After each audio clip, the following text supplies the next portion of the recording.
Assalamualaikum warahmatullahi wabarakatuh. Perkenalkan, nama saya Tiara Adrili Putri, kelas 93 dari SMP Negeri 3 Lubuk Alung. Moto hidup saya, jadikan omongan serta cacian orang sebagai kerikil yang harus ditempuh untuk mencapai yang namanya kesuksesan. Tujuan saya membuat video ini yaitu untuk memenuhi tugas praktek mata pelajaran IPS kelas 9, yaitu membahas mengenai sejarah Perjanjian Renville. Sebelumnya saya mengucapkan terima kasih kepada Ibu Nurmalina Dewi Hartati, MPD, selaku guru mata pelajaran IPS yang telah membantu mengarahkan saya untuk pembuatan video ini. Perjanjian Renville. Latar belakang terjadinya Perjanjian Renville. Perjanjian Renville adalah perjanjian antara Indonesia dengan Belanda yang terjadi pada tanggal 8 Desember 1947 sampai 17 Januari 1948 di atas gada kapal perang Amerika Serikat yang berlabuh di Jakarta.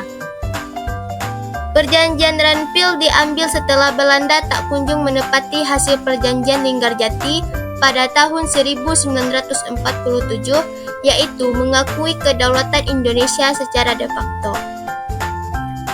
Belanda terus melanggar perjanjian dengan berusaha menguasai wilayah negara Republik Indonesia Serikat. Perundingan dimulai pada tanggal 8 Desember 1947 dan ditengahi oleh Komisi 3 negara, yang terdiri dari Amerika Serikat, Australia, dan Belgia. Tokoh perundingan Renville. Negara Indonesia diwakili oleh Amir Syarifuddin Harahap sebagai ketua. Negara Belanda diwakilkan oleh Abdul Qadir Widjojoatmojo sebagai ketua. Negara Australia pilihan Indonesia diwakili oleh Richard Kirby. Negara Belgia pilihan Belanda diwakili oleh Paul van Zeeland. Negara Amerika Serikat sebagai negara netral diwakili oleh Frank Porter Graham. Isi Perjanjian Renville. Pertama, penghentian tembak-menembak. Kedua, Belanda hanya mengakui Jawa Tengah, Yogyakarta, dan Sumatera sebagai bagian wilayah Republik Indonesia. Ketiga, disetujui garis demarkasi yang memisahkan wilayah Indonesia dan daerah penduduk Belanda. Keempat, TNI harus ditarik mundur dari daerah-daerah pendudukan Belanda di Jawa Barat dan Jawa Timur. Kelima, Belanda bebas membentuk negara-negara federal di daerah-daerah yang didudukinya dengan melalui masa peralihan terlebih dahulu. Dampak Perjanjian Renville bagi Indonesia. Pertama, mempersempit wilayah Republik Indonesia. Keberadaan garis demarkasi Panmuk dinilai sebagai hinaan karena wilayah Indonesia jadi semakin dipersempit. Kedua, perekonomian Indonesia terhambat. Perjanjian Renville juga memberikan dampak bagi perekonomian Indonesia yang diblokade secara ketat oleh Belanda agar pejuang Indonesia kesulitan dan bersedia menyerah kepada mereka. Ketiga, memicu reaksi keras dan aksi pemberontakan. Dampak Perjanjian Renville ini memicu reaksi keras rakyat yang menganggap kabinet baru berpihak kepada Belanda. Selain itu, para TNI yang masih berada di daerah-daerah yang dikuasai Belanda harus ditarik mundur ke wilayah Republik Indonesia di sekitar Yogyakarta. Kesepakatan yang dicapai pada perundingan Renville ternyata juga diingkari oleh Belanda.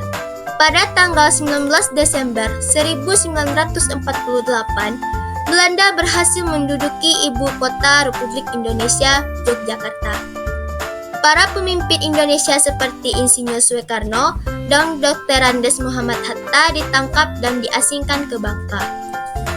Sebelum Yogyakarta jatuh, pemerintah Republik Indonesia telah membentuk pemerintahan darurat Republik Indonesia di Sumatera Barat. PDRI dijalankan oleh Syarifuddin Prawiranegara Selain itu, dibentuk pula Komando Perang Gerilya yang dipimpin Jenderal Sudirman. Selama agresi militer II, Belanda selalu mempropagandakan bahwa setelah ditangkapnya pemimpin-pemimpin Republik Indonesia, maka pemerintah Republik Indonesia sudah tidak ada digagalkan oleh PDRI. PDRI menunjukkan kepada dunia internasional bahwa pemerintah Indonesia masih berlangsung. Ini merupakan Tugu Batas Renville di Sumatera Barat yang tepatnya terletak di Lubuk Alung. Sekian video dari saya. Terima kasih atas perhatiannya. Assalamualaikum warahmatullahi wabarakatuh.